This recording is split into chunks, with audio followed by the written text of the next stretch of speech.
তুমি কি খেয়াল করেছ তোমার জীবনে মানুষ বদলায় কিন্তু সমস্যাটা একই থাকে? নতুন সম্পর্ক, নতুন আশা, কিন্তু শেষটা প্রায় একই রকম। কেন আমরা বারবার একই ধরনের ভুল মানুষের প্রতি আকৃষ্ট হই? আজ এই প্রশ্নের ভেতরেই লুকিয়ে আছে তোমার মুক্তি। ফ্যামিলিয়ার পেইন থিওরি থেকে নিজেকে বার করে আনো। মানুষ অচেনা সুখের চেয়ে চেনা কষ্টকে বেশি বেছে নেয়। শুনতে অদ্ভুত লাগছে, কিন্তু ভেবে দেখো, শৈশবের অভিজ্ঞতা, প্রথম ভালোবাসা, প্রথম প্রত্যাখ্যান, এসবই তোমার অবচেতন মনে একটা স্বাভাবিক সংজ্ঞা তৈরি করেছে। আর তুমি সেই সংজ্ঞাকেই খুঁজে বেড়াও। এখানে মনকে অ্যালার্ট করে নাও। যদি তোমার জীবনে বারবার এমন মানুষ আসে যারা দূরত্ব রাখে, অমনোযোগী থাকে, বা তোমাকে অনিশ্চয়তায় রাখে, তাহলে হয়তো তোমার মন বিশ্বাস করে ভালোবাসা মানেই অনিশ্চয়তা, কারণ তুমি সেটাই আগে শিখেছ। একটা কঠিন সত্য। তুমি কি সত্যিই মানুষটাকে ভালোবাসো, নাকি তুমি প্রমাণ করতে চাও এইবার আমি যথেষ্ট? অনেক সময় আমরা ভালোবাসি না, আমরা লড়াই করি স্বীকৃতির জন্য। বর্তমান সময়ে আমরা বলি আমার টাইপ এমনই, কিন্তু সেটা টাইপ না, ওটা হচ্ছে অপূর্ণ ক্ষতের প্রতিফলন। যে মানুষ তোমাকে অস্থির করে তাকে তুমি প্যাশন ভাবো, যে মানুষ স্থিরতা দেয় তাকে তুমি বোরিং ভাবো, কারণ তোমার সিস্টেম ড্রামায় অভ্যস্ত। আজ যদি তুমি সত্যি মুক্তি চাও, তাহলে নিজেকে জিজ্ঞেস করো, আমি কি পরিচিত কষ্ট খুঁজছি? আমি কি এমন কাউকে চাই যে আমার পুরনো ক্ষতকে আবার জাগিয়ে তুলবে? যতদিন না তুমি নিজের ক্ষত চিনতে পারবে, ততদিন তুমি ক্ষতের মতো মানুষই বেছে নেবে। ভালোবাসা কখনো তোমাকে দৌড় করাবে না। ভালোবাসা কখনো তোমাকে প্রমাণ দিতে বাধ্য করবে না। সচেতন মানুষ স্থিরতায় স্বস্তি পায়, অচেতন মন অস্থিরতায় উত্তেজনা খোঁজে। এখন প্রশ্ন, তুমি উত্তেজনা চাও নাকি শান্তি? যেদিন তুমি নিজের ভিতরের প্যাটার্ন বুঝে ফেলবে, সেদিন থেকে আর একই গল্প আর পুনরাবৃত্তি হবে না। তুমি কি কখনো খেয়াল করেছ, যখন সবকিছু ঠিকঠাক চলতে শুরু করে, ঠিক তখনই তুমি কোনো না কোনোভাবে সবকিছু নষ্ট করে ফেলো? ভালো সম্পর্ক, ভালো সুযোগ, ভালো সময়, কিন্তু হঠাৎ করে তুমি দূরে সরে যাও অথবা এমন কিছু বলো যা সবকিছু ভেঙে দেয়। কেন আমরা সুখ পেলে অজান্তেই সেটাকে নষ্ট করি? ডিজার্ভেডনেস বিলিফের ক্ষেত্রে তোমার অবচেতন মনে একটা প্রশ্ন লুকিয়ে থাকে, আমি কি সত্যি এই সুখের যোগ্য? যদি তোমার ভেতরে নিজেকে ছোট ভাবার বিশ্বাস থাকে, তাহলে সুখ এলে তোমার মন অস্বস্তি অনুভব করে, কারণ সেটা তোমার পুরনো পরিচয়ের সঙ্গে মেলে না। আইডেন্টিটি কনফ্লিক্ট মোমেন্টকে চিনে নাও। তুমি যদি দীর্ঘদিন কষ্টে অভ্যস্ত থাকো, তাহলে শান্তি তোমার কাছে অচেনা লাগে। অচেনা জিনিসকে মন নিরাপদ ভাবে না, তাই তুমি অজান্তেই এমন কিছু করো যাতে পরিস্থিতি আবার পরিচিত কষ্টে ফিরে যায়। এটাই সেলফ স্যাবোটাজ। একটা কঠিন কথা, যখন কেউ সত্যিকারের ভালোবাসে, তুমি কি তাকে বিশ্বাস করতে পারো? নাকি মনে হয় এটা বেশি দিন থাকবে না? এই সন্দেহই ধীরে ধীরে সম্পর্কটাকে ভেঙে দেয়। তুমি ভাঙো না, তোমার ভয় ভাঙে। বর্তমান সময়ে আমরা ভাবি আমি আনলাকি, কিন্তু অনেক সময় সমস্যা ভাগ্যে নয়, সমস্যা আমাদের অভ্যন্তরীণ গল্পে। যদি তোমার ভিতরের গল্প হয় আমার জীবনে ভালো কিছু টেকে না, তাহলে তোমার আচরণও সেটাকেই সত্যি করে তুলবে। মন সবসময় নিজের বিশ্বাসকে প্রমাণ করতে চায়। আজ নিজেকে জিজ্ঞেস করো, আমি কি সুখকে স্বাভাবিক মনে করি, নাকি আমি কষ্টকে বেশি পরিচিত মনে করি? যেদিন তুমি বুঝবে তুমি সুখের যোগ্য, সেদিন তুমি সুখকে ধ্বংস করবে না। সুখকে ধরে রাখতে হলে প্রথমে নিজেকে গ্রহণ করতে হয়। যে মানুষ নিজেকে ভালোবাসতে শেখেনি, সে ভালোবাসা পেলেও অস্বস্তি বোধ করবে। মনে রেখো, সুখ বাইরে থেকে আসে না, সুখ টিকে থাকে ভিতরের অনুমতিতে। এখন প্রশ্ন, তুমি কি নিজেকে অনুমতি দিচ্ছ? তুমি কি কখনো একা ঘরে বসে থেকেও হঠাৎ অদ্ভুত অস্থিরতা অনুভব করেছ? ফোনটা হাতের কাছে, ইন্টারনেট আছে, সবকিছু আছে, তবুও মনে হয় কিছু একটা নেই। কেন আমরা একা থাকতে এত ভয় পাই? সাইলেন্স ফিয়ার থেকে নিজেকে বার করে আনো। একা থাকলে বাইরে কোনো শব্দ থাকে না, তখন ভেতরের শব্দ শোনা যায়। আর আমরা ভেতরের সেই কথাগুলো শুনতে চাই না, যে প্রশ্নগুলো আমরা এড়িয়ে যাই। আমি কি সত্যিই সুখী? আমি কি নিজের মতো বাঁচছি? আমি কি অভিনয় করছি? নীরবতা এগুলো সামনে এনে দাঁড় করায়। ইমোশনাল কন্ট্রাস্টে খেয়াল করে দেখবে, লোনলিনেস আর সলিটিউড এক জিনিস না। লোনলিনেস মানে আমি একা কিন্তু অসম্পূর্ণ। সলিটিউড মানে আমি একা কিন্তু সম্পূর্ণ। বর্তমান সময়ে আমরা একা হতে চাই না, কারণ আমরা নিজের সঙ্গে সম্পর্ক করিনি। নিজেকেই নিজে প্রশ্ন করো, তুমি কি সত্যিই মানুষকে ভালোবাসো, নাকি একা থাকার ভয় ঢাকতে মানুষকে ব্যবহার করো? অনেক সম্পর্ক তৈরি হয় ভালোবাসা থেকে নয়, ভয় থেকে। ভয় যেন আমাকে একা না করে দেয়। যে মানুষ নিজের সঙ্গে স্বস্তিতে থাকতে পারে না, সে অন্য কারোর সঙ্গেও দীর্ঘদিন স্বস্তিতে থাকতে পারবে না, কারণ সে অন্যকে ব্যবহার করবে নিজের শূন্যতা ঢাকার জন্য। এটা ভালোবাসা না, এটা পালানো। আজ একটা কাজ করো, 10 মিনিট চুপচাপ বসে থাকো। কোনো গান নয়, কোনো স্ক্রোল নয়, কোনো চ্যাট নয়, শুধু তুমি আর তোমার ভেতরের কণ্ঠ। প্রথমে অস্বস্তি হবে, তারপর ধীরে ধীরে তুমি বুঝবে তোমার ভেতরে একটা স্থির জায়গা আছে। সেটাই তোমার আসল আশ্রয়। যেদিন তুমি একা থাকতে শিখবে, সেদিন সম্পর্ক তোমার প্রয়োজন হবে না, পছন্দ হবে। সেদিন তুমি কাউকে আঁকড়ে ধরবে না, তুমি পাশে চাইবে, কিন্তু নিজের অস্তিত্ব হারিয়ে নয়। একা থাকার ভয় কাটানো মানেই নিজের সঙ্গে বন্ধুত্ব শুরু করা। আর নিজের সঙ্গে যে বন্ধুত্ব করেছে, সে কখনো সত্যিকারের একা নয়। তুমি কি খেয়াল করেছ, তুমি অন্যদের অনুভূতির প্রতি খুব সংবেদনশীল, কিন্তু নিজের অনুভূতিগুলোকে প্রায় চুপ করিয়ে দাও? তুমি বলো, এটা কিছু না, আমি ওভার রিয়্যাক্ট করছি, আমার এতটা কষ্ট পাওয়া উচিত না। কেন আমরা নিজের অনুভূতিকে অবহেলা করি? ইমোশনাল কন্ডিশনিংয়ে কি তুমি আটকে আছো? ছোটবেলা থেকেই আমাদের শেখানো হয়, এত কাঁদিস না, ছেলেরা কাঁদে না, মেয়েরা এত রাগ দেখায় না, শক্ত হতে শেখো। আর আমরা শিখে ফেলি, অনুভূতি দেখানো মানে দুর্বলতা। তখন থেকেই শুরু হয় চাপা দেওয়া। সাইলেন্ট ড্যামেজ থেকে নিজেকে বাঁচাও। যখন তুমি কষ্ট পাও কিন্তু নিজেকে বোঝাও, ঠিক আছে, সমস্যা নেই, তখন কষ্টটা চলে যায় না, ওটা জমে যায়। জমতে জমতে সেটা রূপ নেয় রাগে, হঠাৎ বিস্ফোরণে, অথবা গভীর শূন্যতায়। একবারও ভেবেছ, শেষ কবে তুমি নিজের অনুভূতিকে গুরুত্ব দিয়েছিলে? শেষ কবে নিজেকে বলেছিলে যে হ্যাঁ, আমার কষ্ট পাওয়ার অধিকার আছে? আমরা অন্যকে ভ্যালিডেট করি, কিন্তু নিজেকে ইনভ্যালিড করি।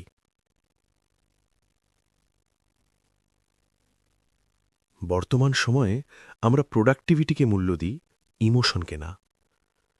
আমরা জিজ্ঞেস করি, আজ কি করেছ? কেউ জিজ্ঞেস করে না, আজ কেমন লাগছে?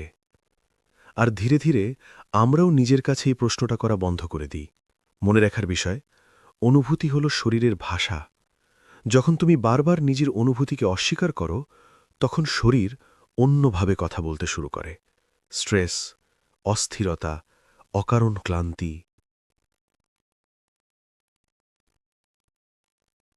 তুমি দুর্বল নও, তুমি শুধু নিজের ভেতরের সংকেত শুনছ না। যেদিন তুমি নিজের অনুভূতিকে সম্মান করবে, সেদিন তুমি অন্যের আচরণ সহ্য করার নামে নিজেকে আঘাত করবে না। নিজেকে শোনা মানেই স্বার্থপর হওয়া নয়, এটা সচেতন হওয়া। আজ থেকে একটা নতুন অভ্যেস শুরু করো। প্রতিদিন নিজেকে জিজ্ঞেস করো, আজ আমার কেমন লাগছে? সেখান থেকেই শুরু হবে আসল পরিবর্তন। তুমি কি কখনো খেয়াল করেছ, তুমি যাই করো না কেন, ভেতরে ভেতরে একটা তাগিদ কাজ করে, আমাকে প্রমাণ করতে হবে, ভালো ছাত্র হতে হবে, ভালো সন্তান হতে হবে, ভালো পার্টনার হতে হবে, ভালো মানুষ প্রমাণ করতে হবে। কিন্তু প্রশ্ন হল, কাকে? কন্ডিশনাল লাভ প্রোগ্রামিংয়ের লুপ থেকে বেরিয়ে আসতে হবে। আমাদের অনেকের বড় হওয়ার গল্পটা এমন, ভালো রেজাল্ট করলে প্রশংসা, ভদ্র হলে গ্রহণযোগ্যতা, চুপ থাকলে শান্তি।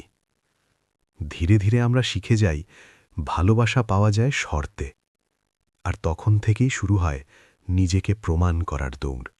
আইডেন্টিটি কনফ্লিক্ট তৈরি করো না। যখন তুমি নিজেকে প্রমাণ করতে থাকো, তখন তুমি আসলে কি বলছো জানো? আমি যেমন আছি তেমনটা যথেষ্ট না। এই বিশ্বাসটাই তোমাকে ক্লান্ত করে। তুমি কাজ করছো নিজের আনন্দে না, স্বীকৃতির ক্ষুধায়। একটা কঠিন প্রশ্ন করি, যদি পৃথিবীতে কেউ না থাকত, তাহলে কি তুমি এখনও এত দৌড়াতে? যদি কেউ তোমাকে বিচার না করত, তাহলে কি তুমি এখনও এতটা পারফেক্ট হতে চাইতে? অনেক সময় আমরা উন্নতির জন্য নয়, গ্রহণযোগ্যতার জন্য লড়ি। বর্তমান সময়ে সোশ্যাল কম্প্যারিজন একটা বড় ফাঁদ। অন্যের সাফল্য দেখলে মনে হয় আমাকেও দেখাতে হবে, আমিও কম না। কিন্তু এই মানসিকতা কখনো শেষ হয় না, কারণ স্বীকৃতির বাজারে সবসময় কেউ না কেউ তোমার থেকে এগিয়ে থাকবে। মনে রেখো, নিজেকে প্রমাণ করার প্রয়োজন তখনই হয় যখন ভেতরে নিজেকে অস্বীকার করো। যেদিন তুমি বুঝবে আমি যেমন তেমনটাই যথেষ্ট, সেদিন প্রমাণ করার দৌড় থেমে যাবে। তখন কাজ করবে ভালো লাগা থেকে, চাপ থেকে নয়। নিজেকে প্রমাণ করতে করতে অনেকেই নিজের আসল সত্তাকে হারিয়ে ফেলে। তুমি দৌড়াচ্ছ, কিন্তু জানো না কোথায় পৌঁছতে চাও। আজ একটা নতুন সিদ্ধান্ত নিতে পারো, আমি নিজেকে প্রমাণ করব না, আমি নিজেকে গ্রহণ করব। যে নিজেকে গ্রহণ করেছে, তার আর কারো সামনে প্রমাণের দরকার হয় না। তুমি কি কখনো নিজের কথা বলতে গিয়ে থেমে গেছ? কারণ মনে হয়েছে লোকেরা কি ভাববে তুমি কিছু করতে চেয়েছিলে কিন্তু করনি। কারণ ভেবেছ সমাজ মানবে না। কেন আমরা অন্যের মতামতের ভয়ে নিজের সত্য লুকিয়ে রাখি? সার্ভাইভাল ইনস্টিংক্টের ভয়ে থেকো না। মানুষ সামাজিক প্রাণী। গ্রহণযোগ্যতা আমাদের বেঁচে থাকার পুরনো শর্ত। আগের সময়ে দল থেকে বিচ্ছিন্ন হওয়া মানে ছিল বিপদ। তাই আমাদের মস্তিষ্ক এখনও ভাবে, যদি সবাই আমাকে অপছন্দ করে, আমি একা হয়ে যাব। এই প্রাচীন ভয়ই আজও আমাদের নিয়ন্ত্রণ করে। আইডেন্টিটি সাপ্রেশন লেয়ারে তুমি নিজের মতো সব কিছু চেপে রাখো, নিজের স্বপ্ন ছোট করো, নিজের বিশ্বাস বদলে ফেলো, শুধু এই জন্য কেউ যেন আঙুল না তোলে। ধীরে ধীরে তুমি এমন একটা জীবন বাঁচতে শুরু করো যেটা আসলে তোমার না। একটা কঠিন প্রশ্ন, যাদের মতামতের ভয়ে তুমি নিজেকে বদলে দিচ্ছ, তারা কি সত্যিই তোমার জীবনের দায়িত্ব নেবে? তুমি যদি নিজের সত্য লুকিয়ে বাঁচো, শেষে কষ্টটা কে পাবে? তারা না তুমি? বর্তমান সময়ে আমরা সবসময় দৃশ্যমান। সোশ্যাল মিডিয়া, সমাজ, পরিবার, সব জায়গায় বিচার চলছে। কিন্তু একটা সত্য মনে রেখো, মানুষ তোমাকে নিয়ে যতটা ভাবে, তুমি ভাবো তার চেয়েও কম ভাবে। সবাই নিজের জীবন নিয়েই বেশি ব্যস্ত। তুমি যদি সব সময় সবার পছন্দ হতে চাও, তাহলে তুমি কখনোই নিজের হতে পারবে না।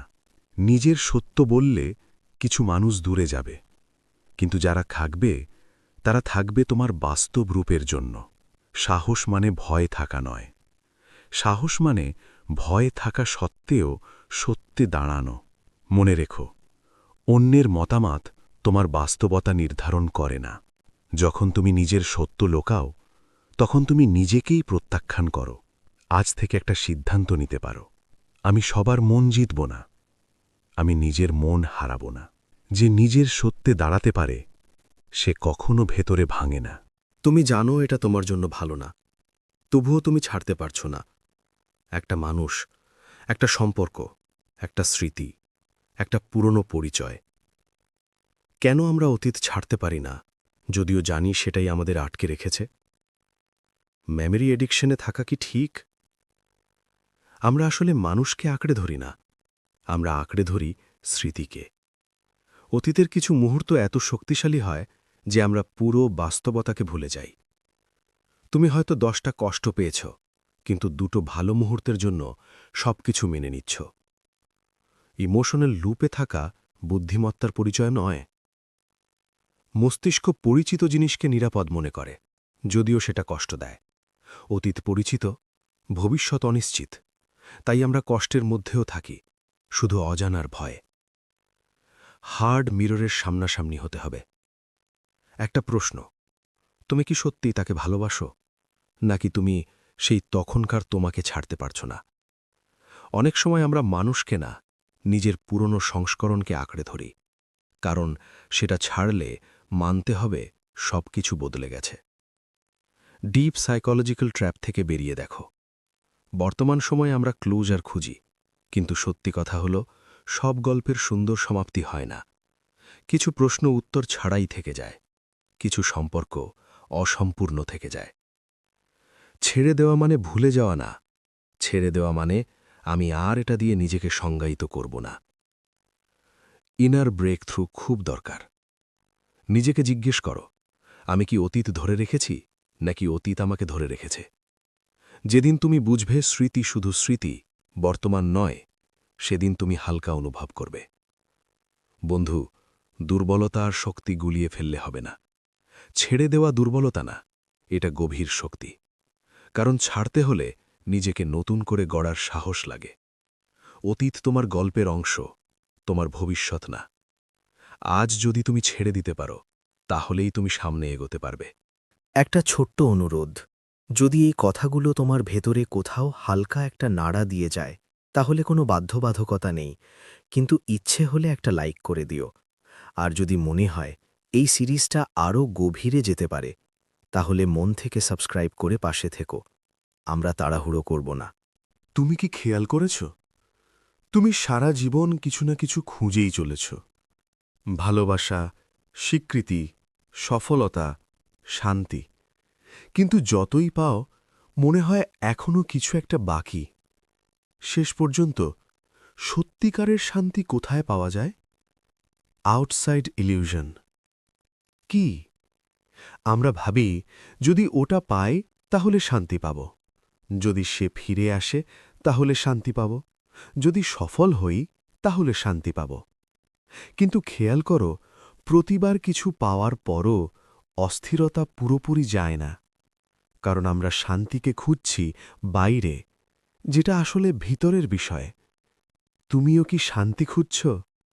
তাহলে শোনো, শান্তি কোনো পরিস্থিতি নয়, শান্তি একটা অবস্থান। যখন তুমি নিজের অনুভূতিকে গ্রহণ করো, নিজের অতীতকে মেনে নাও, নিজের অসম্পূর্ণতাকে অনুমতি দাও, তখন ধীরে ধীরে ভিতরে একটা স্থিরতা তৈরি হয়। এটা বাইরে থেকে আসে না, এটা ভিতরে জাগে। তোমার শান্তি কি শর্তের? যদি সবকিছুই তোমার ইচ্ছে মতো নাও হয়, তবুও কি তুমি স্থির থাকতে পারবে? যদি উত্তর না হয়, তাহলে শান্তি এখনও শর্তের উপর দাঁড়িয়ে আছে।